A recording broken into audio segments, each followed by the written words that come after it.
So we are on the way down to a marketplace find right now. I found some wheels that look pretty clapped out. The ones I found that I'm picking up right now have tires on them, but they're really bad tires. I'm gonna swap those out for some new 33s. We're gonna take some citrus strip paint thinner gel from Home Depot, stop there on the way home also, put it on the face of the wheel and then just let it sit there and then melt off the clapped out surface of the wheel. Pretty much is the plan today, and we'll see how it comes out. Polish them afterwards. Oh, he's got a bunch of Chevys. 1, 2, 3, 4 Silverados and a Tahoe and Escalade. Oh, that's Chevy right there. Sick. Slammed on the snowflakes. All right, cool. Be right back. Came prepared. Brought the gloves. You guys like Silverados, huh? Yeah. I think I wore the wrong t-shirt for this. I grabbed some oil, do an oil change today as well. Because like I mentioned, the oil change was done about 1,200 miles ago, but it was like a year and some change ago, so it's due for an oil change just because of time. So yeah, we'll grab some oil as well and get home, do a little oil change as well, and get some fresh oil in this sucker right here, man, and we're good to go. Let's head to Home Depot, head to the parts store, grab some oil as well, and then we'll bada bing, bada boom. Here at Home Depot, hopefully no one scoops my wheels, but we'll be quick. Hopefully we're good, I don't know. Yeah, hopefully. Fingers crossed.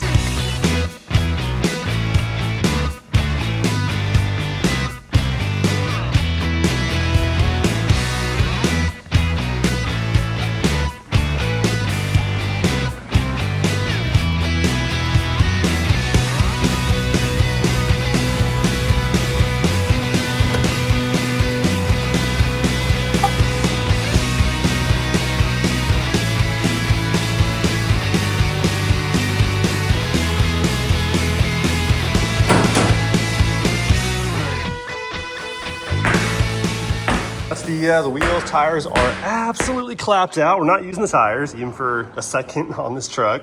I prefer them to not have tires at all because it's just more to move around, but they had tires on them, so I figured, okay, we'll take them, I guess. But yeah, here's the wheels, man. And as you guys can see, they are, I mean, probably hard to tell on this video, but they're pretty faded out. I'll wipe them down right now and show you guys more.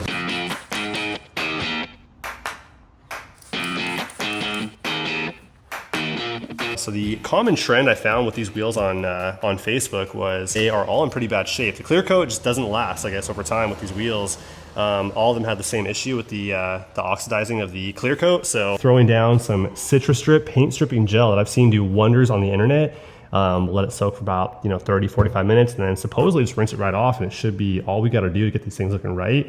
And then hit it with some polish, which we have the Mother's Power Cone 360 and the Mother's Metal Polish that we'll use to polish it afterwards. Also, too, the bed liner showed up today, so we'll throw that down in the next video because, well, it's in pretty rough shape. Get it all sanded out and then ready for bed liner, and that'll look really good. So first thing we're not gonna do is apply it in the sun because I want the gel to stay a gel, and if it goes in the sun or in the heat and dries out, then the gel stops working. So what I'll do is lay down the citrus strip and then I'll put a bag over it too to keep the humidity in there. That way it keeps working its way into the clapped out clear coat. All right, so pretty straightforward. I have the small brush here. Just saturate the brush here and start lathering it on to pretty much just the face for the most part of this wheel, but I'll get it in there too to get that clear coat off so there's no hard edges of clear coat that didn't come off. This stuff is potent.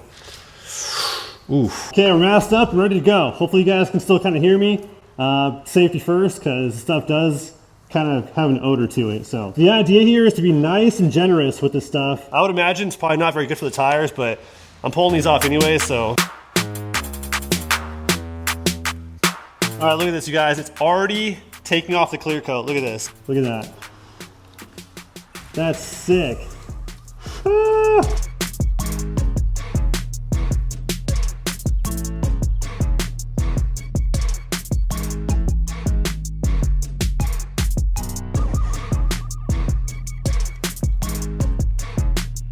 So I was gonna bag these things up, but it's actually pretty cool in the garage now, so I'll go ahead and just kind of pass on doing the bag. As you guys can see, it is staying very gel-like. It's been about, I think in total, I'd say 12, 13 minutes now since I first applied the gel here on the first wheel, and it is staying pretty wet because it's not very warm in the garage at all. If it was warmer in here, I'd say bag it up and then keep it humid in there with that bag to keep the gel working, but you guys can see it's still wet, so still working its thing, and should be fine. Give it 20 more minutes and then we'll rinse it off and see what happens. Can't freaking wait. So I tried rinsing this stuff off after half an hour, and the clear coat came off the face of the wheel. Super easy. The machine face, just let the clear coat go, no problem at all. But the inner spoke areas where it's more textured was a lot more stubborn for the clear coat to come off. I was using a microfiber towel to rub it off, a brush, and it wasn't really coming off. So I reapplied the gel on the wheel and then put a bag over it, let it sit for 3 more hours. Came back at it and it still didn't do the job. So long story short, I reapplied the gel and let it sit for 24 hours and then came back at it, which you guys will see here momentarily. I came back at it 24 hours later and used my brush to get the rest of the clear coat off, and it came off super easy from that point on. That's how it's done though. In my case, 24 hours, that was the major key right there to get all that clear coat off. Okay, so I reapplied more gel in the spoke area mainly of these wheels, because the whole face, all the clear coats removed off the face of the wheel, that stuff came off while applying the actual gel, came off super easy. It's just inside of the spokes where it's a different texture. It's more of like a textured finish versus the machine face. Maybe that's why, not too sure, but it's a bit more stubborn getting the clear coat off of the inside of the spoke. So laid some more gel in there, let it soak for a bit longer, and now what I'll do is hop onto the oil change. Didn't get a chance to do that last night because my buddy stopped by and I got sidetracked with that. So we'll do the oil change right now, come back to this in a bit, rinse it off, and then start polishing and see what we can do about these wheels to make them look nice and pretty again. So that's the plan right there, man. Let's hop on the oil change, get that done, we'll come back to this. So hopefully I have some good clearance underneath this truck to do the oil change, because this thing is actually very low. Hopefully we can fit underneath this thing without having to jack it up and get this oil change done. First thing I always do is I will loosen the engine oil cap before draining the nut down below. That way it can flow better through the engine and drain out more of the oil. So we'll just leave that loosely on top. Oh my gosh, that is so tight. Dude, I'm barely gonna fit in here. Oh my goodness. Bro, my oil container barely fits down here. Oh my gosh. We might have to jack this thing up a little bit, possibly. Okay, so I just cracked the bolt with a 15 mil. And now we'll get up in there and just loosen the bolt. Very weird angle, very, it's a tight squeeze down here for sure. I should jack it up, but. All right, next thing we're doing is the oil filter. Hopefully you guys can see, I don't know where the camera is aiming right now, but hopefully you guys can see the oil filter. So we're just gonna grab that, twist it off, drop that into the oil pan as well. It's getting a little messy, but there we go. Drop the oil filter now, we are draining. Before I put the oil filter into the truck, I'm gonna lay some oil there on the gasket. That way it keeps it from seizing in the future.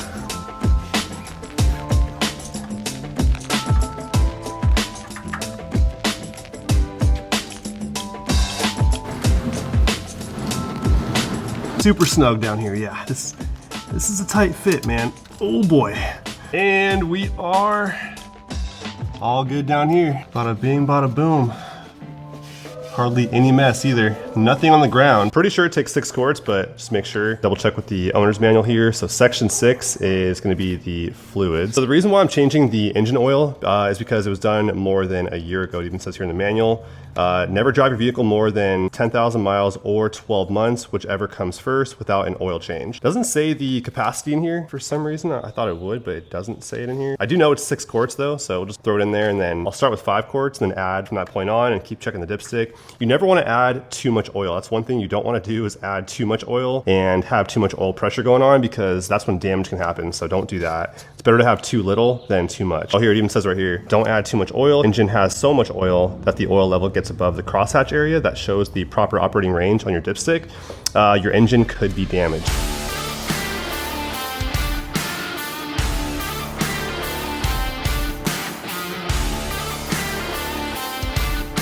It's been 24 hours since putting it on the spokes here, and hopefully it comes off now. So got my brush here to just kind of start scrubbing it with the gel still on there. Yeah, 24 hours later though, it's still gel-like. Came off the face super easily. I'm assuming because of the texture of the finish of the face of the wheel. It has a machine finish to it. So if you guys were here and took your finger to it, go up and down, you'll feel the little lines. How they machined it was kind of linear, right? Over here in the spokes, it's more of like I mean, it is a rough texture type finish, but it's also smoother than, or probably just easier for the clear coat they put on these wheels to cling to the inner spoke area versus the face, I'm assuming is why. But take my brush here and start hopefully scrubbing this clear coat all the way off now and rinsing them off and see what happens. So yeah, let's see how it goes. See if it all wants to come off now. Is it coming off? Oh yes, sir. 24 hours later. That's the key right there. Let it soak overnight. 24 hours later, it's coming right off now.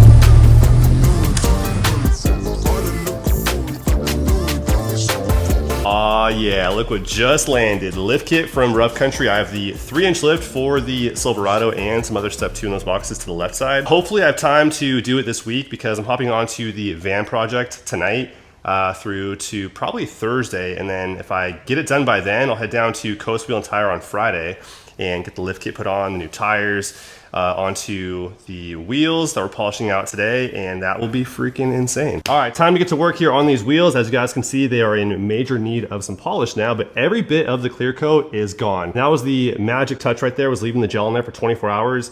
Came back at it, added more gel and scrubbed it off, and it came off super, super easy. Rinsed them off, soaped them down, rinsed them off again, and now we have no clear coat. These things are raw. So take the polish to it and make sure we go with the grain of the machine finish, because you guys can hear if we go side to side, it's quiet, right? But if I go against the grain, you guys can hear that we're going against the grain, it's making a sound. We have to go side to side with the grain, right? Go with the grain, otherwise we might knock down that machine finish, which we don't want to do. If I wanted to go with more of a mirror type finish, we could take some sandpaper to it and knock down that machine finish and give it a nice smooth finish, and then polish up to a 3000 grit from like a 120 maybe, polish it out, and that would give it a very reflective type of finish. But that is not my goal. I want to give these things a nice, just restored machine finish, and I am gonna leave them raw, by the way, too, which is pretty common with like off-road wheels. I'm sure you guys are curious if I plan to kind of either re-clear coat them or whatever. And the answer is no. I'm not gonna re-clear coat them. I'm gonna leave them raw, which is actually pretty common, mainly with a wheel designed for dedicated off-road use. KMC has some also on their Forge wheels, and I've ran them on my Raptor too, but those were in black. They have a raw finish also. The reason why they don't put clear coats on the dedicated off-road wheels is because the clear coat is prone to chipping, scratching, and all that when it comes to off-road stuff getting flung up on it. So therefore they leave those wheels just raw. They do require some more maintenance, obviously. Use some metal polish on them every so often. So I actually have this polishing cone I've had for a while. I have a whole pack of them I used on the Charger to buff those wheels out. I'm gonna try this inside the spokes just to waste this cheaper one first, and then we'll hop onto the mother's cone. Grab some of the metal polish here and then throw it onto the cone. And you'll know it's working when it starts to turn black. This one's a bit more firm, the green one. Try this one and see what happens.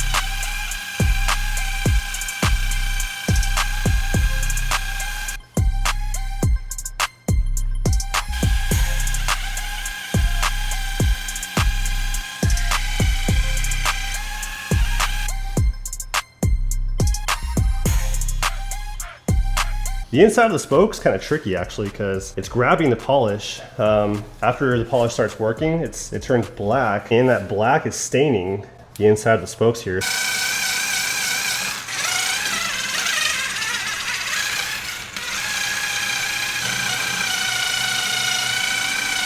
Not getting that out, so I don't know. Not too sure how to handle that, to be honest. Maybe sand it a little bit.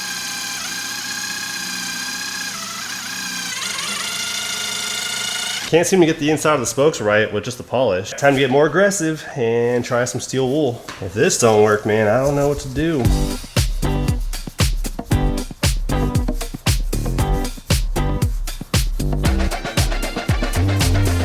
Way, way better. Okay, well, we got some work to do, man. Some elbow grease to put in.